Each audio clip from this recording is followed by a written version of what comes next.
आज की इस सोशल थिंकर्स के सब्जेक्ट में जो हमारे प्रमुख विचारक को हम लेकर के आए हैं वो है हमारे आधुनिक काल के समाज शास्त्र के विचारक कार्ल मार्क्स। कार्ल मार्क्स अपने आप में एक राजनीतिक, आर्थिक तथा सामाजिक विचारक थे जो गरीब, श्रमिकों और शोषित वर्गों के एक मसीहा बन गए। और जैसा कि हम जानते हैं कि कार्ल मार्क्स को समाजवाद का पिता भी कहा जाता है, जिन्होंने श्रमिक वर्ग के लिए और बुर्जुआ क्लास जो एक पूंजीपति वर्ग होता है उसके खिलाफ बहुत आवाज़ उठाई।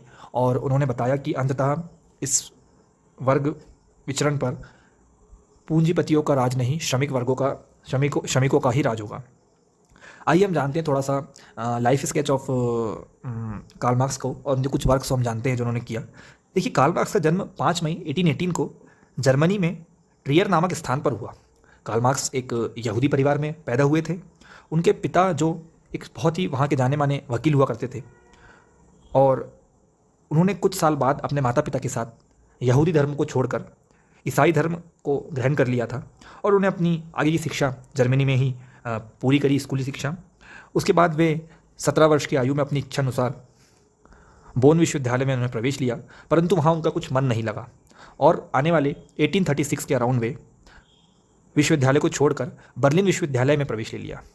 वहाँ वे यूँ तो कानून के विद्यार्थी बनकर गए थे, परंतु बर्लिन विश्वविद्यालय में हीगल के विचारों का व्यापक प्रभाव था। धीरे धीरे कार्ल मार्क्स हीगल के विचारों से प्रभावित होने लगे। मात्र 20 वर्ष की उम्र में बर्लिन में स्थापित हीगलीय क्लब के सदस्य बन गए, और 1841 में जेना विश्वविद्यालय से on the difference between the natural philosophy of Democritus and Epicurus विषय पर कार्ल मार्क्स ने डॉक्टरेट की और पीएचडी की डिग्री हासिल की। उसके बाद उन्होंने अपने विचारों के कारण ही संप्रदायक के पद से इस्तीफा देना पड़ा और जर्मनी छोड़ने के लिए भी बाध्य होना पड़ा।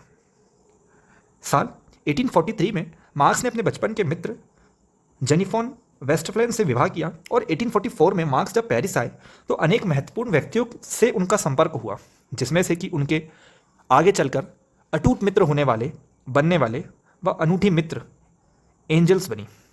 चूँकि कार्ल मार्क्स का बचपन अत्यधिक गरीबी में बीता था, और उनकी आर्थिक सहायता एंजल्स ने काफ़ी हद तक की है। जैसा कि हम देखते हैं, साल 1847 में कम्युनिस्ट लीग ने मार्क्स और एंजल्स को एक ऐसा दस्तावेज तैयार करने का काम सौंपा जिसके द्वारा उसके लक्ष्यों तथा विश्वासों को स्पष्ट किया जा सके, जिसके चलते 1848 में आप कह सकते हैं कि द कम्युनिस्ट मैनिफेस्टो को प्रकाशित किया गया, जो कि कार्ल मार्क्स के नेतृत्व में तैयार किया गया था। और सर्वहारा वर्ग द्वारा की जाने वाली क्रांति के फलस्वरूप पूंजीवाद का अंत होगा, और उसके स्थान पर वर्ग विहीन क्लासलेस सोसाइटी समाज की स्थापना होगी, ऐसा उनका मानना था। मार्क्स के इन्हीं विचारों के चलते उनका जीवन यापन किसी भी एक पर्टिकुलर देश में रह पाना संभव नहीं हो पाया। उनके विचारों के चलते उन्हें बहुत बार देश निकाला दे दिया गया, जिसके चलते वह फ्रांस छोड़कर, बेलारूस छोड़कर जर्मनी चले आए, और ऐसा करते करते वे यूरोप के विभिन्न देशों में विचरण करते रहे। सन 1848 में कार्ल मार्क्स ने फ्रांस में वर्ग संघर्ष, the classless struggle in France नामक कृति में सर्वहारा वर्ग के पक्ष में बहुत कुछ लिखा, और उनकी one of the most famous ग्रंथ जो उनके लिए कहा जाता है, जो कि है दास कैपिटल, का पहला एडिशन पब्लिश होता है, और जो रिमेनिंग 3 जो एडिशंस थे वो उनके मृत्यु के बाद सेकेंड एडिशन और थर्ड एडिशन पब्लिश होते हैं, जो उनके जीवित रहते हुए तो नहीं हो पाए। कार्ल मार्क्स के दास कैपिटल के कुछ एडिशंस। कुछ सालों बाद जब कार्ल मार्क्स अपने अंतिम दिनों में चल रहे थे, उनकी पत्नी का कैंसर से निधन हो जाता है साल 1881 के समथिंग अराउंड, और कुछ साल बाद उनकी बेटी का भी, और वे यह दुख सहन नहीं कर पाए, और वर्ष 1883 में एक बहुत ही महान सामाजिक विचारक कार्ल मार्क्स की मृत्यु हो जाती है। और उनकी मृत्यु पर उनके सहकर्मी एंजल्स कुछ इस प्रकार लिखते हैं कि हमारी पार्टी के सबसे महान मस्तिष्क ने सोचना बंद कर दिया है, उनके हृदय ने धड़कना बंद कर दिया है, जैसा मैंने पहले कभी देखा सुना नहीं था। और अंततः उन्हें लंदन के एक कब्रिस्तान में 1883 को दफनाया जाता है और उनकी द्वारा कही गई कुछ पंक्तियाँ को वहाँ पर लिखा जाता है कि दुनिया के मजदूरों एक हो जाओ। तो यह कुछ इस प्रकार का कार्ल मार्क्स का हम जीवन देखते हैं, जो कि काफ़ी उतार चढ़ाव से जूझता रहा है।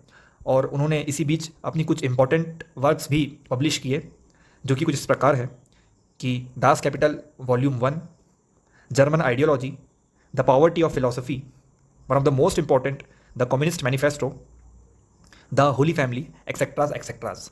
ये कुछ ऐसी वर्क्स हैं उनके जिन्होंने समाज में चल रहे क्लास स्ट्रगल और प्रोलेटेरिएट क्लास पूंजीपतियों के खिलाफ आवाज़ उठाई। So guys, this is the